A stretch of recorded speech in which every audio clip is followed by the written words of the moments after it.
খাজা বাবা কেন তুই যদি অন্য কোনো বাবের কথাও বলিস, পিঠের সামনা সেদিন কোন রকম থাকবে না। থাকবে নাকি? থাকবে। কোন রকম পার পাওয়ার সুযোগ নাই প্রিয় ভাইয়ের আমার। এরপর আল্লাহ রাব্বুল আলামিন কুরআনুল কারীমের সূরাতুল ইয়াসিনের 63 নম্বর আয়াতের মধ্যে আল্লাহ রাব্বুল আলামিন বলেন, আল-ইয়াওমা নাখতিমু আলা আফওয়াহিহিম ওয়া তুকাল্লিমুনা আইদিহিম ওয়া তাশহাদু আরজুলুহুম বিমা কানু ইয়াকসিবুন। আল্লাহ রাব্বুল আলামিন পরবর্তী সময় জাহান্নামী মানুষগুলোর জবানটাকে মোহর মেরে দিবেন, বন্ধ করে দিবেন। জাহান্নামী মানুষগুলোর হাত আল্লাহ রাব্বুল আলামিনের কাছে সাক্ষী দিবেন। এই পা আপনার বিরুদ্ধে আমার বিরুদ্ধে আল্লাহ তাআলার কাছে সাক্ষী দিবেন। আমার 3.5 হাত বডি যেটা নিয়ে আমি বড্ড অহংকার করি, আমার হাতে কলম ধরার সৌভাগ্য আমি পেয়েছি, কলম নিয়ে আমি অহংকার করি। আমার মেধাটা বড় ভালো, এই মেধাটা আমি অহংকার করি। আমার চামড়াটা সাদা, কালোর পরিবর্তে এটা নিয়ে আমি অহংকার করি। আমার বংশ পরিচয় আছে, অর্থ আছে, এগুলো নিয়ে অহংকার করি। বিশ্বাস করেন প্রিয় ভাইয়ের আমার, আপনার 3.5 হাত বডি নিয়ে, আমার 3.5 হাত বডির অঙ্গ প্রত্যঙ্গ গুলো নিয়ে আমরা যেটা নিয়ে অহংকার করি, আমাদের 3.5 হাত বডি আমার না, এগুলো আল্লাহ রাব্বুল আলামিন দিয়েছেন আমাদেরকে সঠিক রাস্তায় ব্যয় করার জন্য। যদি ব্যয় না করি, হিসাব আল্লাহর দরবারে দেওয়া লাগবে, কোনো সন্দেহ নাই। কিন্তু মানুষগুলো মনে করে যে আমাদেরকে কিচ্ছু হবে না, কি হবে আমার মরার পরে, আবার কি হবে? আল্লাহ রাব্বুল আলামিন কুরআনুল কারীমের ভিতরে সেটাও বলেন, ইন্না বাতাশা রাব্বিকা লাশাদীদুন ইন্নাহু হুয়া ইউবদিউ ওয়া ইউঈদ ওয়া হুয়াল গফুরুল ওয়াদুদ যুল আরশিল মাজিদ। বান্দা, তোমরা যারা মনে করো যে দুনিয়ার বুকে আমার বড্ড ক্ষমতা আছে, অর্থ সম্পদ আছে, টাকা পয়সার কোনো অভাব নাই, বংশ পরিচয়ের কোনো অভাব নাই, কি হবে আমার? আল্লাহ রাব্বুল আলামিন বলছেন, তোমাকে দুনিয়ার বুকে সাময়িক একটা সময় আমি দিলাম, কিন্তু যখন তুমি মৃত্যুবরণ করবে, পরপরে যখন তুমি পাড়ি দিবে, আমি আল্লাহ রাব্বুল আলামিনের কাছে যখন তুমি আসবে, পরকালীন হিসাব তোমারে বাদ দিলাম। আমি রব্বুল আলামিন যখন তোমারে ধরবো, এমন ধরা ধরবো, বাতশা রাব্বিকা লাশাদীদ, এমন কঠিন থেকে কঠিনতর ভাবে ধরবো, আমার ধরার হাত থেকে পালানোর মতো কোন রাস্তা পৃথিবীর কারোর বাবার ক্ষমতা নাই। বলেন তো প্রিয় ভাইরা আমার, আল্লাহ তাআলা ধরতে পারেন নাকি পারেন না? পারেন না। হিমালয় পর্বতমালার মতো স্বৈরাচারী শাসক 18 কোটি মানুষের মাথার উপরে বসেছিল। কথা বলছেন আমার? 15 বছরের অধিক সময়কাল হিমালয় পর্বতমালার মতো একটি পাহাড় এই সবুজ জমিনের মানুষের মাথার উপরে বসা ছিল। অহংকার দেখিয়ে, দাপট দেখিয়ে, ক্ষমতার দাপটে কোনো কিছুকে তোয়াক্কা না করে, পরোয়া না করে, নিজের মন যা চাই সেটাই করেছে। আমরা চাইলাম পদত্যাগ, আল্লাহ বলছেন, ওরে আমার গোলাম, কিসের পদত্যাগ? তুই পদত্যাগ চাইলেই তো হবে না, তোর চাওয়াটা সঠিক হচ্ছে না। শুধু পদত্যাগ না, এমন একটা পরিবেশ আর পরিস্থিতি তৈরি হবে, নিজের শাড়িটাও ঠিক মতো পরার সুযোগ পাবে না। কথা বলেন ঠিক না বেঠিক? গাদ্দারি যারা করেছে, আল্লাহ রাব্বুল আলামিন ফিরাউন, নমরুদ, হামান, সাদ্দাত, তাদেরকে ক্ষমতা থাকা অবস্থাতেই সব আল্লাহ রাব্বুল আলামিন তাদেরকে ধ্বংস করে দিয়েছেন, ভেদচ্যুতি করেছেন। আগামীতেও যারা আলেম ওলামাদের সাথে, মাদ্রাসার ছাত্রদের সাথে, কোরআনের পাখিদের সাথে, মুফাসসিরদের সাথে, মাদ্রাসা মসজিদের সাথে যারা গাদ্দারি করে পায়তারা চালাচ্ছে, তার ভেদচ্যুতি হবে, হবে কোনো সন্দেহ নাই। কথা বলেন ঠিক না? শিক্ষা গ্রহণ করতে হবে। আল্লাহ তাআলা সুযোগ দেন, খুব সহজে ধরেন না, কিন্তু যখন ধরেন তখন পার পাওয়ার কোনো রাস্তা, কথা বলেন না, কোনো পার পাওয়ার কোনো রাস্তা থাকে না। আমরা প্রায় জায়গায় দেখতেছি, অলরেডি শুরু হয়ে গেছে মাদ্রাসা মসজিদ সহ বিভিন্ন আলেম ওলামাদের উপরে এক প্রকার হামলা করার প্রস্তুতি তারা গ্রহণ করেছে, কিন্তু এগুলো করা যাবে না। ওদের থেকে শিক্ষা নিতে হবে, একেবারে ওয়ার্ড পর্যায় থেকে নিয়ে মাদ্রাসা মসজিদের ম্যানেজিং কমিটি থেকে নিয়ে তৃণমূল পর্যায় থেকে নিয়ে উচ্চ পদস্থ পর্যন্ত প্রত্যেকটা সেক্টর তাদের লোক থাকার পরেও 5ই আগস্টে রান্না করে ভাত খাইতে পারে নাই। আগামীতে তাই এমন করতে চাও, তোমরাও খাওয়ার সুযোগ পাবে না। কথা বলে ঠিক না? সতর্কতা অবলম্বন করতে হবে। এজন্য আল্লাহ রাব্বুল আলামিন বলেন, বান্দা আমি রব যেদিন তোমারে ধরব, ইন্না বাতশা রাব্বিকা লাশাদীদ, আমি রব্বুল আলামিন যখন ধরবো আমার হাত থেকে পালানোর কোনো রাস্তা পৃথিবীর কারণ থাকবে না। প্রিয় কলিজার টুকরা মুসলমান বন্ধুরা আমার, আমরা যদি মনে করেই নিই যে আমাদের কিছুই হবে না, আল্লাহ রাব্বুল আলামিন কোরআনুল কারীমের অন্যত্রে বলেন, আফাহাসিবতুম আন্নামা খালাকনাকুম আবাসাও ওয়া আন্নাকুম ইলাইনা লা তুরজাউন।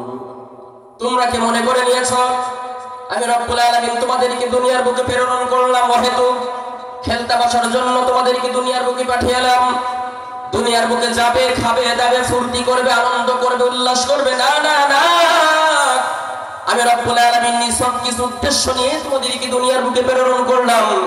উদ্দেশ্যগুলো কি সে বিষয়ে আমার আলোচনা আজকে না করে অন্যদিকে যাই। এরপর আল্লাহ রাব্বুল আলামিন বলছেন, বান্দা ওয়া আন্নাকুম ইলাইনা লা তুরজাউন, পৃথিবীর প্রত্যেকটা প্রাণীকে ফিরতে হবে একজনের কাছে। জবান ছেড়ে বলেন তো তিনি কে? আল্লাহর কাছে আমাদের ফিরতে হবে, তার কাছে আমাদেরকে যেতে হবে। এতে কোনো সন্দেহ আছে? আছে সন্দেহ?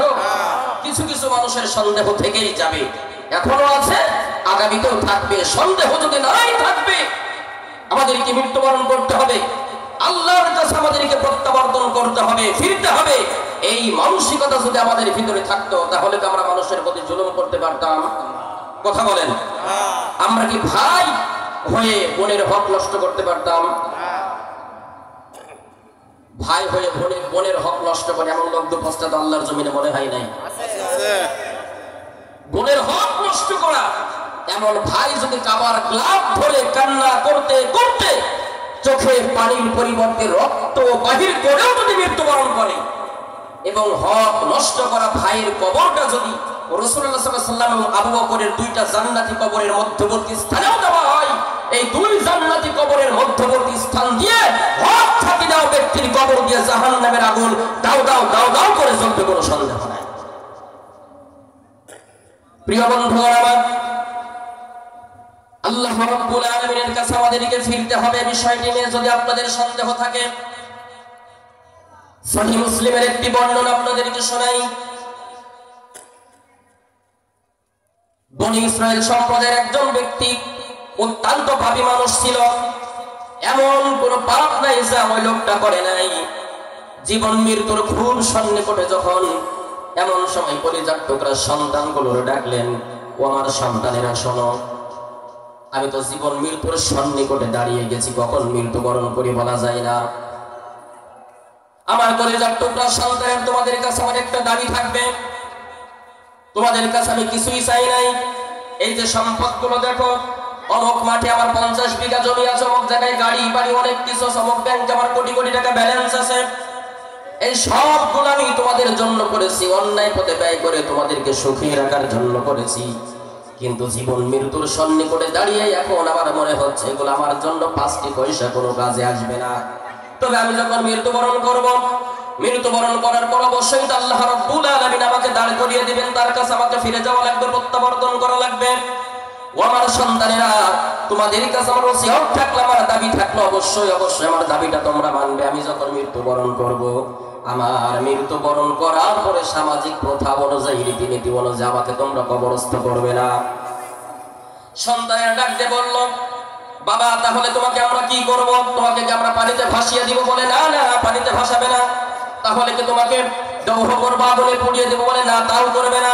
তাহলে কি করব? বাবা ওই সন্তানগুলোর ডাকতে বলছে, ও আমার কলিজার টুকরা সন্তানেরা শুনে নাও, আমার মৃত্যুবরণ করার পর আমার লাশটা তোমরা জ্বালিয়েও দেবে না, পুড়িয়েও দেবে না, কবরস্থও করবে না, বরং আমার লাশটাকে তোমরা একেবারে প্রত্যন্ত প্রখর রোদের ভিতরে তোমরা শুকিয়ে শুটকি বানিয়ে ফেলবে।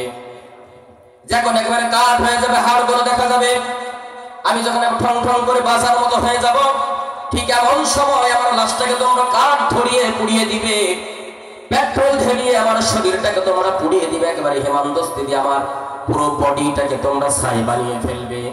এরপর আমার ছাইটাকে তোমরা একটা প্যাকেটিং করবে, একটা পাত্রের ভিতরে রাখবে। এরপরে তোমাদের নৈতিক দায়িত্ব হবে, আল্লাহ রাব্বুল আলামিন কোরআনুল কারীমের ভিতরে কত সুন্দর করে স্পষ্ট করে তিনি বর্ণনা করেন। আল্লাহ রাব্বুল আলামিন বলেন, ওই বনী ইসরাঈল সম্প্রদায়ের ওই ব্যক্তি বলছেন তার কলিজার টুকরা সন্তানগুলোর শিক্ষা দেয়, ও আমার সন্তানেরা, আমার লাশটাকে এরপরে তোমরা পোড়াবে, পোড়ানোর পরে ছাইগুলোকে তোমরা ধুলা বানিয়ে ফেলবে, গুঁড়া বানিয়ে ফেলবে। এরপরে ছাইটাকে তোমরা সংরক্ষণ করে রাখবে, একটা পাত্রের ভিতরে রাখবে। এরপরে তুমি অপেক্ষা করতে থাকবে কবে সাইক্লোন টর্নেডো ঝড় শুরু হয়ে যায়। লক্ষ্য করবে বৃষ্টি আসার পূর্ব মুহূর্তে আমার ছাইগুলোকে তোমরা সার ছিটানোর মতো করে ছিটিয়ে দিবে, উড়িয়ে দিবে।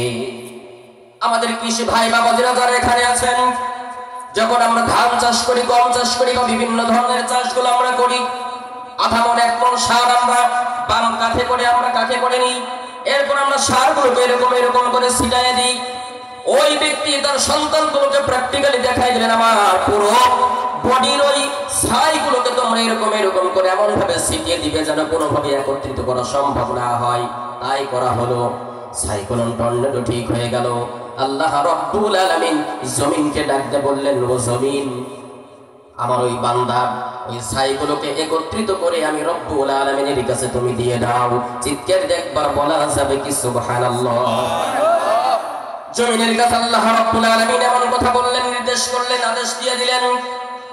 সঙ্গে সঙ্গে পুরো ছাইগুলোকে একত্রিত করে মানুষের আকৃতি হয়ে লোকটা দাঁড়িয়ে গেল, কান্নায় ভেঙে পড়লেন, মাথাটা নিচু করে দিলেন। আল্লাহ রাব্বুল আলামিন ওই ব্যক্তিটারে বনী ইসরাঈল সম্প্রদায়ের ওই লোকটারে ডাকতে বললেন, ও আমার গোলাম, কেন তুমি মৃত্যুবরণ করার পূর্বেই তোমার সন্তানদেরকে আগুনে পোড়াই দিতে বললে, তোমার ছাইগুলোকে তুমি পোড়াই দিতে বললে, কারণটা কি? জাহান্নামী মানুষ। বনী ইসরাঈল সম্প্রদায়ের ওই ব্যক্তি কান্নায় ভেঙে পড়লেন, মাথাটারে নিচু করে দিলেন, ডাকতে বললেন, রব্বুল আলামিন, দুনিয়ার বুকে থাকা অবস্থাতে এমন কোনো পাপ নাই যা আমি করি নাই, এমন কোনো অন্যায় কাজ নাই যা আমি করি নাই। আমার সন্তানগুলোকে, আমার ভবিষ্যৎ প্রজন্ম, আমার পরিবার পরিজনকে ভালো রাখার জন্য যত প্রকার পাপ করার, অন্যায় করা, সবগুলো আমি করেছি, অর্থ উপার্জন করেছি। ওগো আল্লাহ, মৃত্যুবরণ করার ঠিক পূর্ব মুহূর্তে আমার হঠাৎ করে মনে পড়ে গেল, আল্লাহর কাছে, তোমার কাছে আমার ফিরতে হবে। তুমি আমাকে এমন ডান্ডা বেড়ে পড়িয়ে তোমাকে আমার তুমি আমার পিটানি দিবে, আমি সহ্য করতে পারবো না। আল্লাহ, তোমার ভয়তে আমি আমার সন্তানদেরকে এই নির্দেশগুলো দিয়েছিলাম।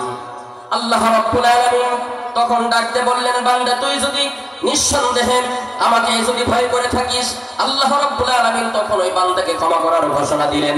ক্ষমার ঘোষণা সম্পর্কে আজকে আমার ওয়াজ নাই। বলেন তো প্রিয় ভাইরা আমার, যে ব্যক্তি ছাই, তার শরীরটাকে পোড়ানো হলো, ছাই করা হলো, বাতাসে উড়িয়ে দেওয়া হলো, আল্লাহ রাব্বুল আলামিন ওই ছাইকে যদি একত্রিত করতে পারেন, আমাদেরকে যে একত্রিত করবেন, এতে কি কোনো সন্দেহ আছে? সন্দেহ হয়? কোনো সন্দেহ নাই। আল্লাহ রাব্বুল আলামিন কোরআনুল কারীমের ভিতরে সেটাই ঘোষণা দিলেন যে ওয়ান্নাকুম ইলাইনা লা তুরজাউন, অবশ্যই তোমাদেরকে আমার কাছে ফিরতে হবে। কোনো সন্দেহ আছে কি এখন? মুসলিম মিল্লাতের জাতির পিতা, যার সম্পর্কে আল্লাহ রাব্বুল আলামিন কোরআনুল কারীমের ভিতরে বলেছেন, মিল্লাত আবিকুম ইব্রাহিম হুয়া সাম্মাকুমুল মুসলিমিন। গোটা মুসলিম মিল্লাতের জন্য আমি রব্বুল আলামিন জাতির পিতা হিসেবে আমার পয়গম্বর ইব্রাহিম আলাইহিস সালাতু ওয়াস সালামকে মনোনীত করলাম। সংক্ষিপ্ত আকারে বলি প্রিয় ভাইরা আমার, পয়গম্বর ইব্রাহিম আলাইহিস সালাতু ওয়াস সালাম একদিন আল্লাহ রাব্বুল আলামিনকে বলেন, ও রব্বুল আলামিন, আমি জানি, ঈমান এনেছি, বিশ্বাস করেছি, দৃঢ় প্রত্যয়িত ঈমান আমি এনেছি, আল্লাহ তুমি কিয়ামতের দিন আমাদেরকে গোটা পৃথিবীর সমস্ত মানুষগুলোকে একত্রিত করবে। আল্লাহ তুমি কেমনে করবে? আল্লাহ রাব্বুল আলামিন ইব্রাহিমকে ডাকতে বললেন, ও ইব্রাহিম, তোমার কি বিশ্বাস হয় না? আল্লাহর পয়গম্বর ইব্রাহিম আলাইহিস সালাম সিজদায় পড়ে গেলেন, কান্নায় ভেঙে পড়লেন। আল্লাহ আমি বিশ্বাস করি, ঈমান এনেছি, তবে আপনি যদি একটু আমারে দেখাই দিতেন আমার অন্তরাত্মা প্রশান্তি অনুভূত হতো। আল্লাহ রাব্বুল আলামিন ইব্রাহিম আলাইহিস সালামের কথাটা মেনে নিলেন। এরপরে ডাকতে বলেন, ও ইব্রাহিম তুমি 10 প্রকারের পাখি শিকার করো, পাখিগুলোকে জবাই করো, জবাই করার পরে পাখিগুলোর গোশগুলোকে তুমি কেটে ফেলো।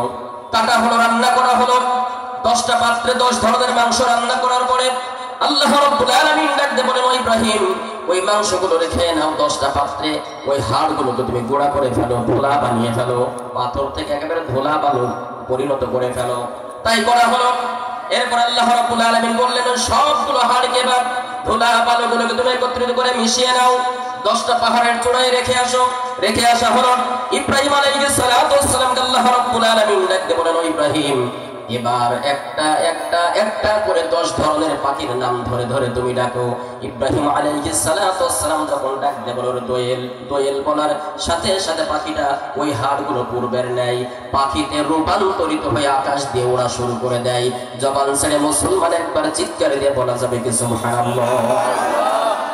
এরপর আবার যখন দ্বিতীয় নাম্বার পাখির ডাকা হলো, ঠিক পূর্বের নেই ওই ধুলা বালু কণায় পরিণত হওয়া ওই হাড়গুলো একটা পূর্বের নেই স্বাভাবিক একটা পাখিতে পরিণত হয়ে আকাশে ওড়া শুরু হয়ে গেল। 1 2 3 4 করতে করতে 10টা পাখি পরিণত হয়ে আকাশে ওড়া শুরু হয়ে গেল। আল্লাহর পয়গম্বর ইব্রাহিম আলাইহিস সালাম সিজদায় পড়ে গেলেন।